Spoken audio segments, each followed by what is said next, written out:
السلام علیکم ورحمۃ اللہ تعالی وبرکاتہ۔ مرکز اہل سنت جامعہ رضویہ منظر اسلام کے یوٹیوب چینل ہم سبق درس نظامی میں آپ کا خیر مقدم ہے۔ جنہوں نے اب تک ہمارے چینل کو سبسکرائب نہیں کیا ہے وہ ضرور سبسکرائب کر لیں اور گھنٹی بھی دبا دیں تاکہ ہر اپلوڈ کی نوٹیفیکیشن اور اطلاع آپ تک پہنچتی رہے۔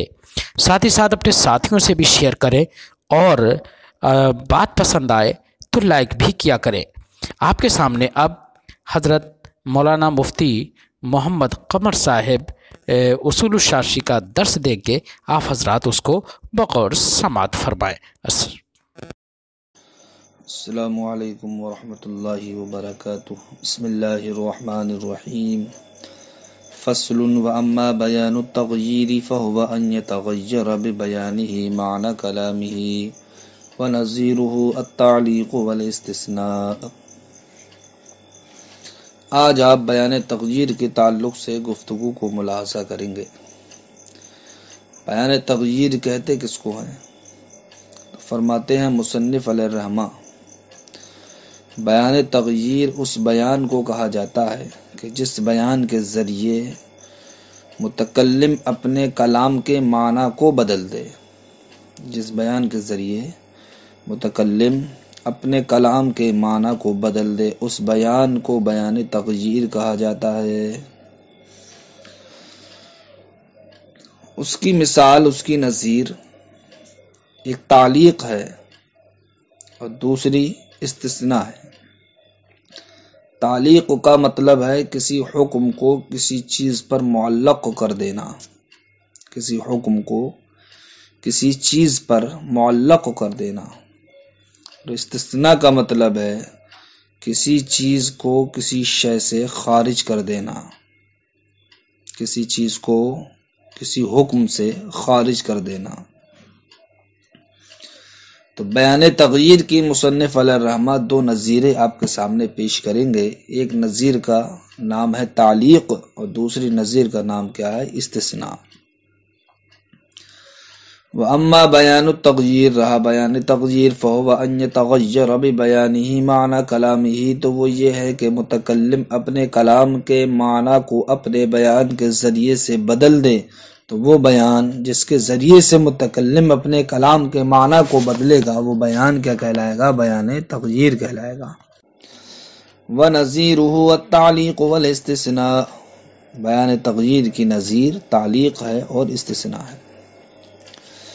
مصنف علیہ الرحمہ بیان فرماتے ہیں ان دونوں نظیروں میں امام اعظم اور امام شافعی رحمۃ اللہ تعالی علیہما کے درمیان اختلاف ہے۔ دونوں ہی مسئلوں میں، چاہے تعلیق ہو چاہے استثناء ہو، دونوں ہی مسئلوں میں امام اعظم اور امام شافعی کے مابین اختلاف ہے۔ تو تعلیق کے تعلق سے کیا اختلاف ہے، امام اعظم کی رائے کیا ہے اور امام شافعی کی رائے کیا ہے، اس کو آپ ملاحظہ کریں۔ امام اعظم رحمۃ اللہ تعالی علیہ کے نزدیک تعلیق کے تعلق سے رائے یہ ہے کہ امام اعظم رحمۃ اللہ تعالی علیہ فرماتے ہیں تعلیق بالشرط، یعنی کسی چیز پر یا کسی شرط پر کسی حکم کو معلق کر دینا، یہ شرط کے پائے جانے کے وقت تو سبب ہے، شرط کے پائے جانے سے پہلے سبب نہیں ہے۔ کسی حکم کو کسی شرط پر معلق کر دینا، یہ شرط کے پائے جانے کے وقت تو سبب بنے گا اس حکم کے وقوع کے لیے، لیکن شرط کے پائے جانے سے پہلے یہ سبب نہیں بنے گا حکم کے وقوع کے لیے۔ لیکن امام شافعی رحمۃ اللہ تعالی علیہ کے نزدیک تعلیق بالشرط یعنی کسی حکم کو کسی شرط پر معلق کر دینا، امام شافعی کے نزدیک یہ فی الحال سبب ہے، فوراً سبب ہے، مگر فوراً شرط نہیں پائی جا رہی ہے تو فوراً شرط کا نہ پایا جانا یہ مانع حکم ہے، یعنی حکم کو روکنے والا ہے۔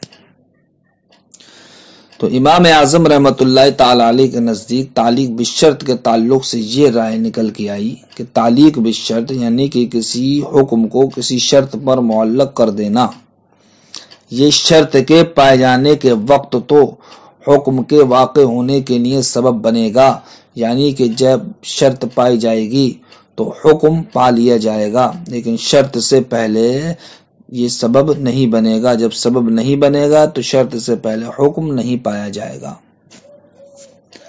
برخلاف امام شافعی رحمۃ اللہ تعالی علیہ کہ امام شافعی رحمۃ اللہ تعالی علیہ کے نزدیک تعلیق بالشرط یہ فی الحال سبب ہے، یعنی فوراً سبب ہے۔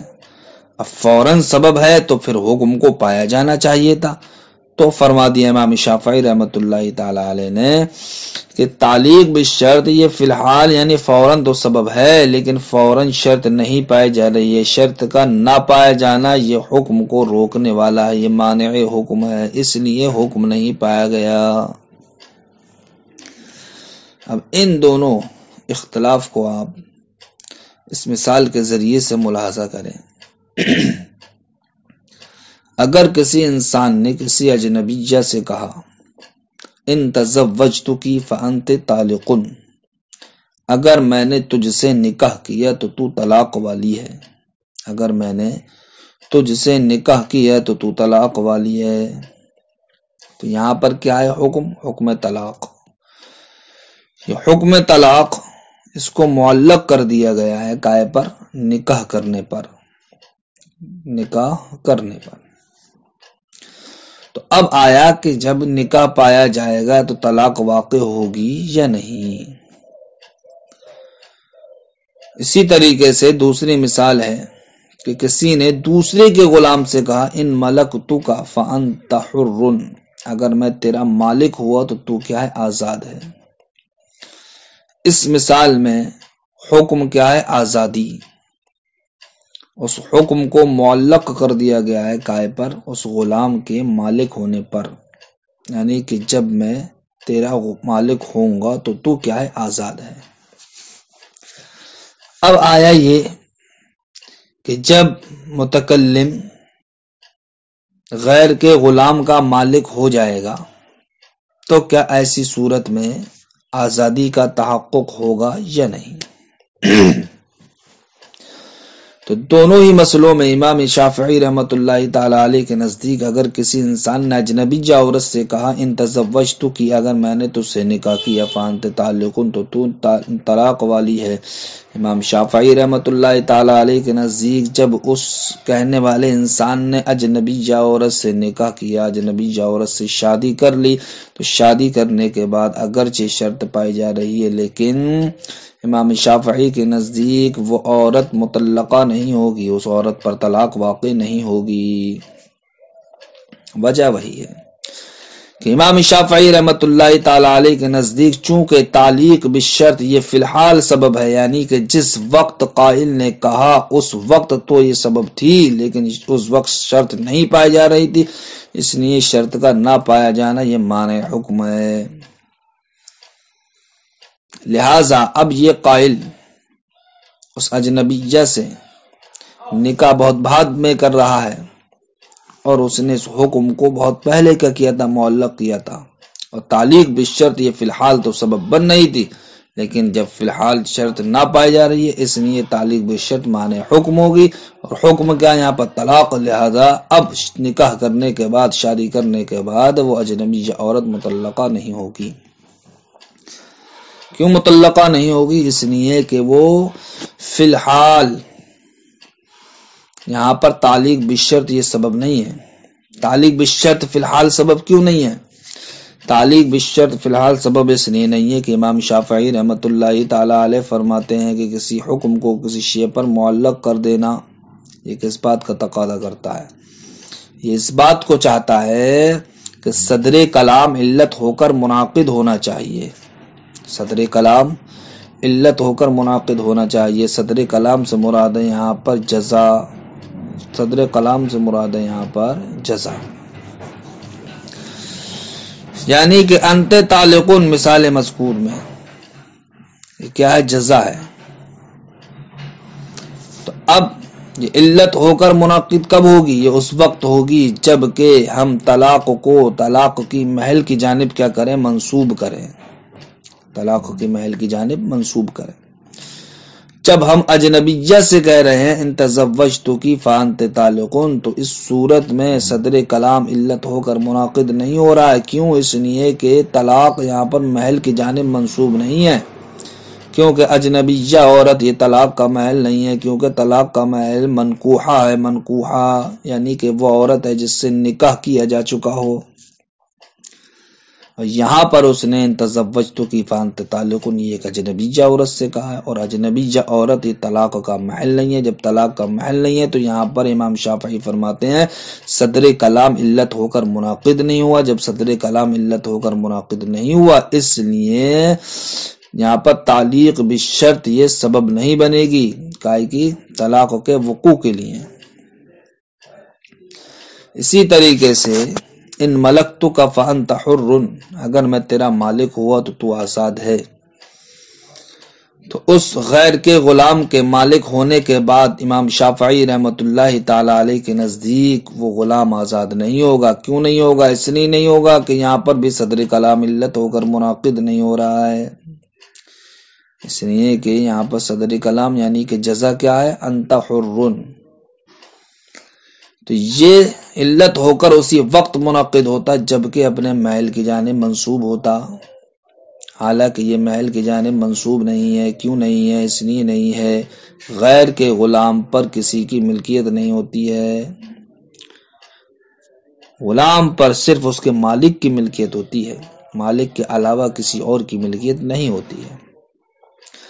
اب اگر متکلم نے غیر کے غلام کے تعلق سے کہا انت حر، تو آزاد ہے، تو یہ آزادی محل کے جانب منسوب نہیں ہوئی، اس لیے کہ ہم اس غلام کو ہی آزاد کر سکتے ہیں۔ جو غلام ہماری ملکیت میں ہو اور جو غلام دوسرے کی ملکیت میں ہے، اس غلام کو ہم آزاد نہیں کر سکتے، لہذا انت حر کہنا یہ ایسے غلام کی جانب منسوب ہے یا ایسی چیز کی جانب منسوب ہے جو چیز انت حر کا محل نہیں ہے۔ لہذا جب انت حر کی اسناد، انت حر کی اضافت محل کی جانب نہیں ہوئی، جب محل کی جانب نہیں ہوئی تو صدر کلام علت ہو کر منعقد نہیں ہوا۔ جب صدر کلام علت ہو کر منعقد نہیں ہوگا تب ایسی صورت میں آزادی بھی واقع نہیں ہوگی۔ اس لیے امام شافعی نے فرمایا جب کسی انسان نے غیر کے غلام سے کہا ان ملکتک فانت حر، اگر میں تیرا مالک ہوا تو تو آزاد ہے، تو مالک ہونے کے بعد وہ غلام آزاد نہیں ہوگا۔ کیوں نہیں ہوگا؟ اس لیے نہیں ہوگا کہ جب قائل نے یہ قول کیا تھا تو اس وقت صدر کلام علت ہو کر منعقد نہیں ہو رہا تھا، جس کی وجہ سے امام شافعی رحمۃ اللہ تعالی علیہ کے نزدیک شرط نہ پائے جانے کی وجہ سے یہ شرط کا نہ پائے جانا مانع حکم ہوگا۔ اس لیے امام شافعی کے نزدیک دونوں مسئلوں میں، پہلے مسئلے میں نہ طلاق واقع ہوگی اور نہ دوسرے مسئلے میں آزادی واقع ہوگی۔ لیکن امام اعظم رحمۃ اللہ تعالی علیہ کے نزدیک پہلے مسئلے میں طلاق بھی واقع ہو جائے گی اور دوسرے مسئلے میں آزادی بھی واقع ہو جائے گی۔ کیوں؟ اس لیے کہ امام اعظم رحمۃ اللہ تعالی علیہ کے نزدیک صدر کلام یہاں پر علت ہو کر منعقد ہے۔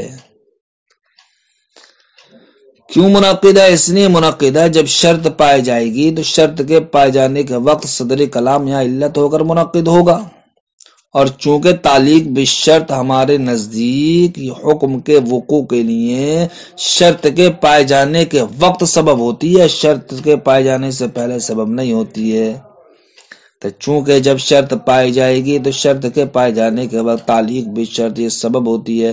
جب شرط پائی جائے گی تو صدر کلام علت ہو کر منعقد ہو جائے گا، جب صدر کلام علت ہو کر منعقد ہو جائے گا تب ایسی صورت میں طلاق بھی واقع ہو جائے گی اور آزادی بھی واقع ہو جائے گی۔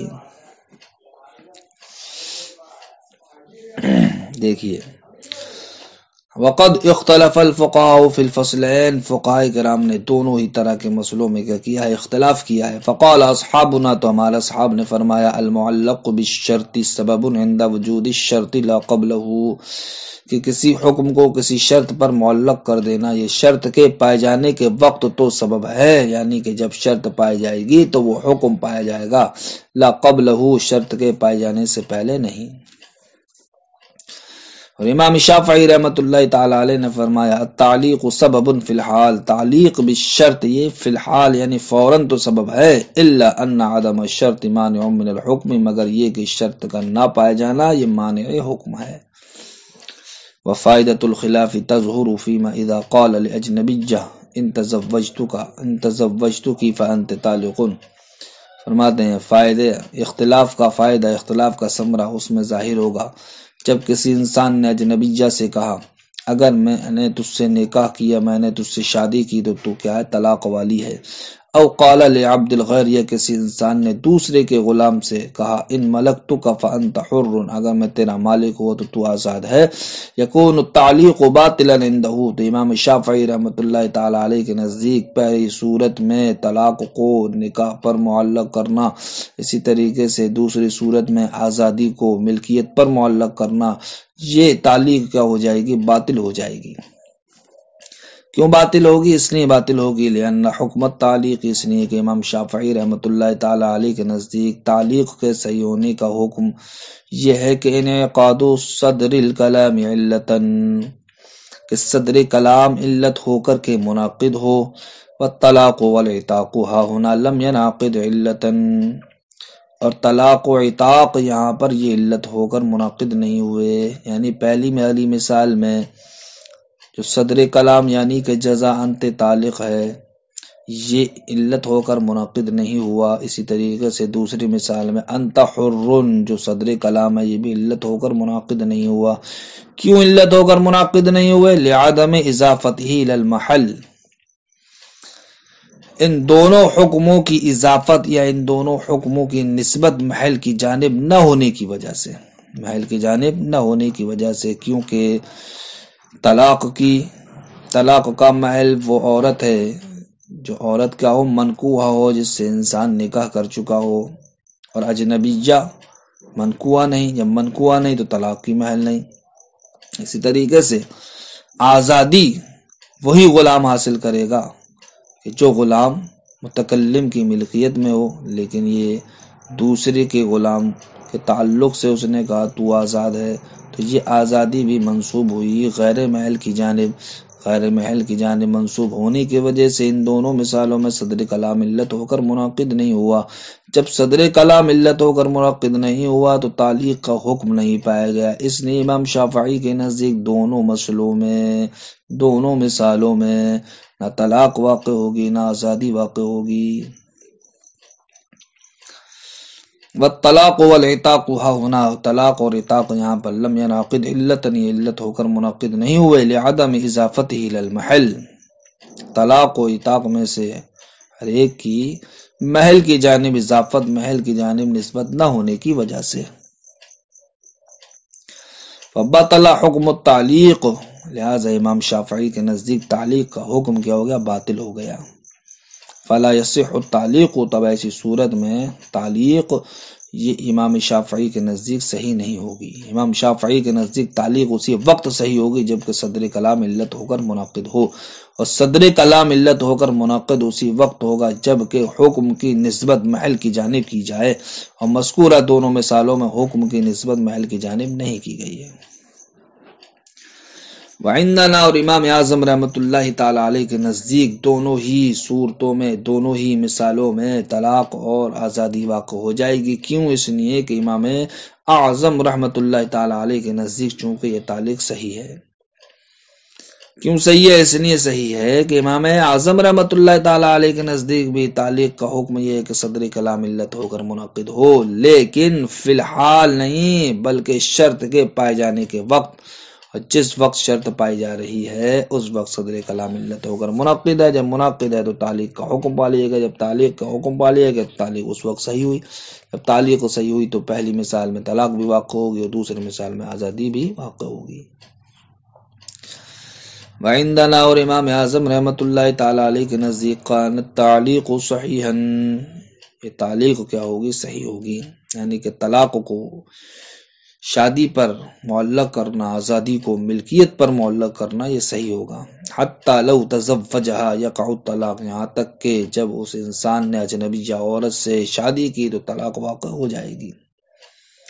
کیوں؟ لأن کلام ہو، اس لیے کہ شوہر کا کلام انما ینعقد جزئینی سے منعقد ہوگا، علتن علت ہو کر، کب؟ فوراً نہیں، عند وجود الشرط، شرط کے پائے جانے کے وقت۔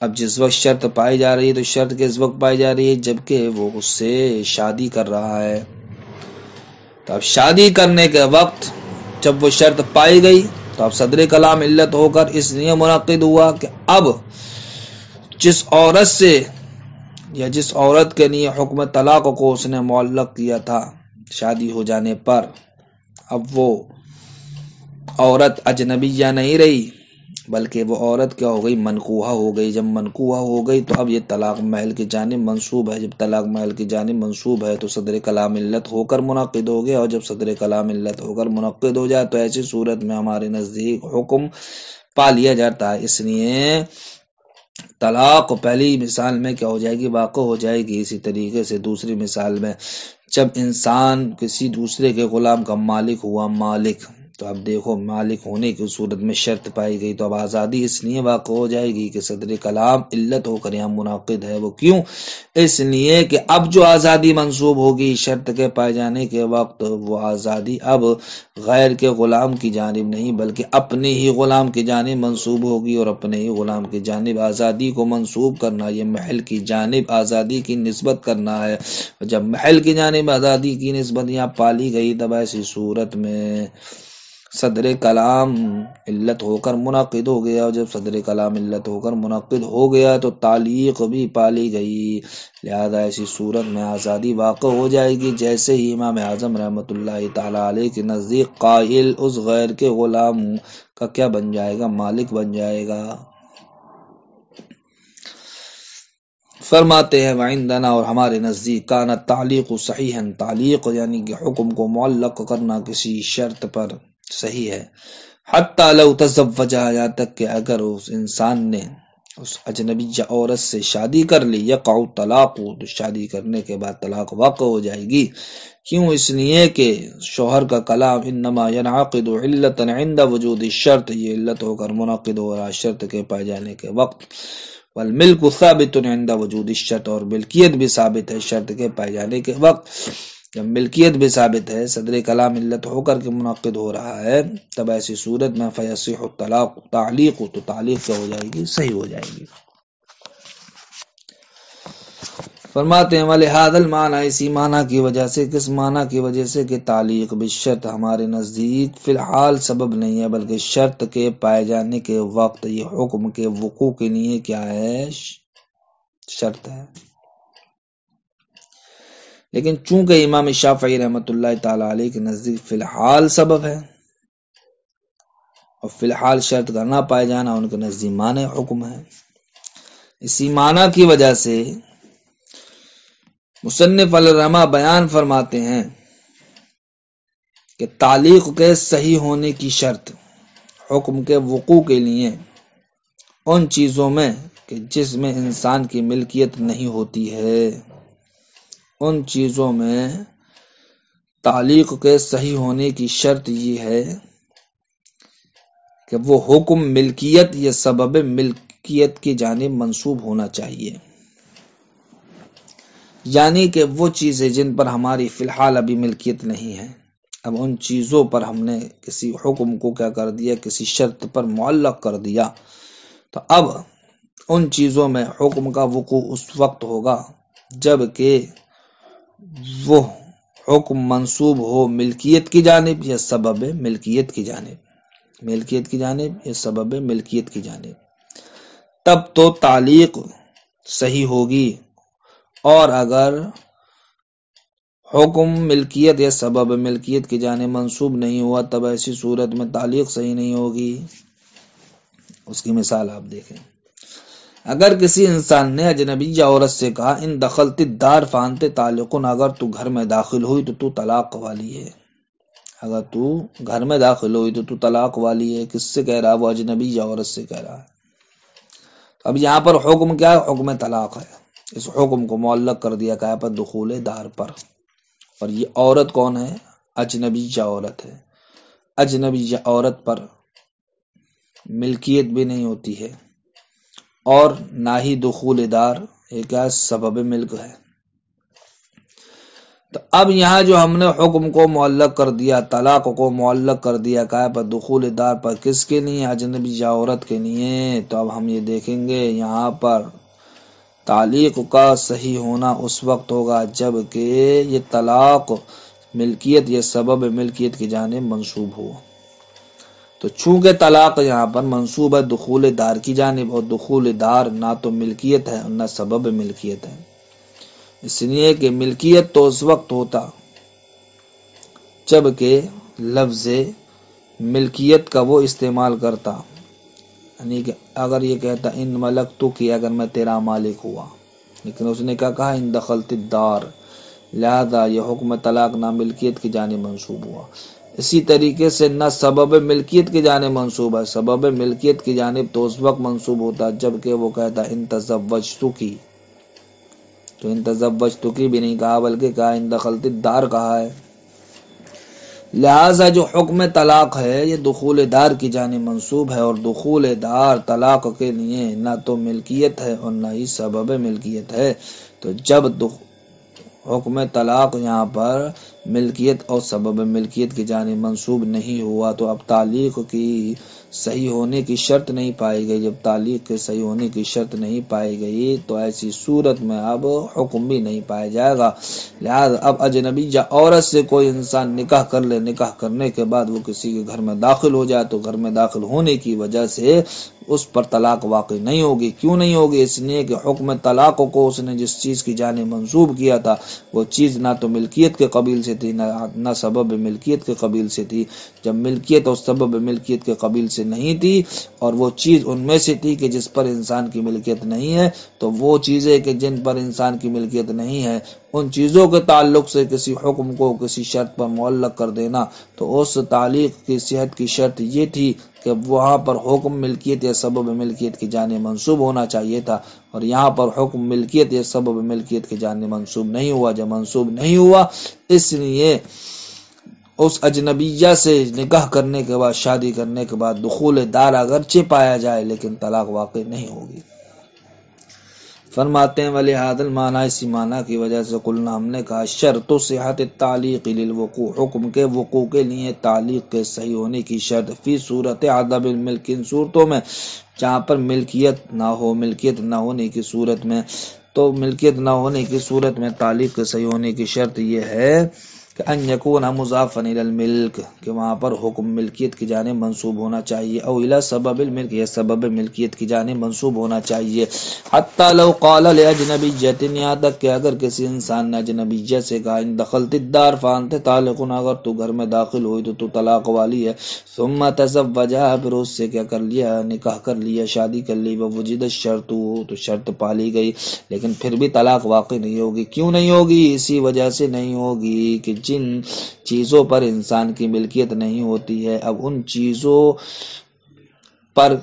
چیزوں کے تعلق سے کسی حکم کو معلق کر دینا، یہ اس حکم کے صحیح ہونے کے لیے اب ضروری یہ تھا کہ وہ حکم ملکیت یا سبب ملکیت کی جانب منسوب ہونا چاہیے، حالانکہ یہاں پر حکم ملکیت یا سبب ملکیت کی جانب منسوب نہیں ہے۔ اس لیے ان دخلت الدار فانت طالق کہنے کی صورت میں اجنبی یا عورت نکاح کے بعد مطلقہ نہیں ہوگی، اس پر طلاق واقع نہیں ہوگی۔ السلام علیکم ورحمۃ اللہ۔